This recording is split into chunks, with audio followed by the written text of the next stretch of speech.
সমন্বয় পুথিভঁৰালৰ উদ্যোগত প্ৰীতি ক্ৰিকেট খেল জ্যেষ্ঠ খেলুৱৈ একাদশী হৰুৱালে কনিষ্ঠ একাদশ নলবাৰী জিলাৰ বিহামপুৰ গাঁৱত উপস্থিত সমন্বয় পুথিভঁৰালে আয়োজন কৰিছে ভোগালীৰ কলৰৱ নামৰ এক অনুষ্ঠান বুধবাৰে মুকাম খেলপথাৰত অনুষ্ঠিত হোৱা প্ৰীতি ক্ৰিকেট খেলখন অনুষ্ঠিত হৈছিল জ্যেষ্ঠ খেলুৱৈ একাদশ আৰু কনিষ্ঠ খেলুৱৈ একাদশৰ মাজত জ্যেষ্ঠ খেলুৱৈ একাদশক নেতৃত্ব দিছিল মোজামিল হক আৰু কনিষ্ঠ খেলুৱৈ একাদশক নেতৃত্ব দিছিল চাহিদুল ইছলামে কনিষ্ঠ একাদশে প্ৰথম বেটিং কৰি নিৰ্ধাৰিত 10 অভাৰত সংগ্ৰহ কৰে 124 ৰান প্ৰত্যুত্তৰত জ্যেষ্ঠ একাদশে 3টা উইকেট হেৰুৱাই 2টা বল বাকি থকা অৱস্থাত বিজয় লক্ষ্যত উপনীত হয় জ্যেষ্ঠ খেলুৱৈ একাদশ বিজয়ৰ মূলত আছিল জ্যেষ্ঠ খেলুৱৈ শৰীফ আলীৰ দৰ্শনীয় বেটিং আৰু জ্যেষ্ঠ খেলুৱৈ মেহৰাজুল হুছেইন কাজিৰ বিধ্বংসী বলিঙত কনিষ্ঠ একাদশক টচনচ কৰি দিয়ে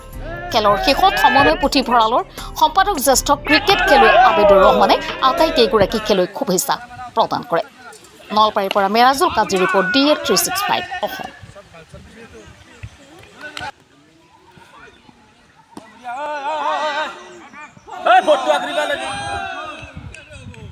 সমন্বয় পুথিভঁৰালে আজি ভোগালীৰ কলৰৱ অনুষ্ঠান পাতিছিলোঁ সমন্বয় পুথিভঁৰালৰ চৌহদত ৰাতিপুৱাৰ পৰা পতাকা উত্তোলনেৰে আৰু এতিয়া আমি এখন প্ৰীতি ক্ৰিকেট মেচ ইয়াতে খেলিলোঁ বেটৰ যাই এইটো বহুত পুৰণা ফিল্ড আমাৰ এই অঞ্চলৰ আমি সৰুৰ পৰা ইয়াতে খেলি যিখিনি খেলা মেলা কৰিছিলোঁ ইয়াতে খেলিছিলোঁ আৰু আজি আমাৰ পুৰণা সতীৰ্থসকলৰ লগত এখন খুব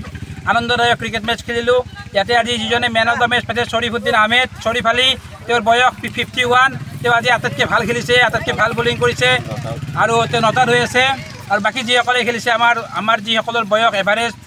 প্ৰায় 45 এনেকুৱা মেহৰাজুল কাজিয়ে গোটেই খেলখনত ধুনীয়া বলিং কৰিছে ধুনীয়া স্পিন বলিং বহুত দিনৰ মূৰত মেহৰাজুল কাজিৰ খুব ধুনীয়া স্পিন বলিং দেখা পাইছোঁ আমি আমাৰ ইয়াতে আজি এই ক্ৰিকেট খেলত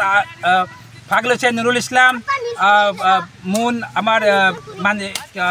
আব্দুল আহমেদ মুণ্ডা এনেকৈ বহুত ছিনিয়ৰ প্লেয়াৰে আমাৰ আজি এই খেলখনত ভাল হৈছে আমাৰ এই গোটেই খেলখনৰ ভিতৰত আমাৰ বিপক্ষৰ ফালে আছিল আমাৰ চাহিদুল ইছলাম আৰু তেওঁৰ সতীৰ্থসকলে তেওঁলোকে যথেষ্ট উন্নত খেলে প্ৰদৰ্শন কৰিছিল কিন্তু আমাৰ যি অভিজ্ঞতা এই অভিজ্ঞতাৰ আগত তেওঁলোকৰ আজি পৰাস্ত হৈছে আমি তেওঁলোকলৈ শুভেচ্ছা জনাইছোঁ পৰৱৰ্তী সময়ত তেওঁলোকে ভালকৈ খেলি আমাৰ লগত পৰৱৰ্তী ভোগালী এই পৰিৱেশতে আমাক যাতে হৰাব পাৰে সেইটো তেওঁলোকক শুভেচ্ছা দিছোঁ তেওঁলোকে যাতে ভালকৈ প্ৰেক্টিছ কৰে এইখিনি সময়ত অসমবাসী ৰাইজক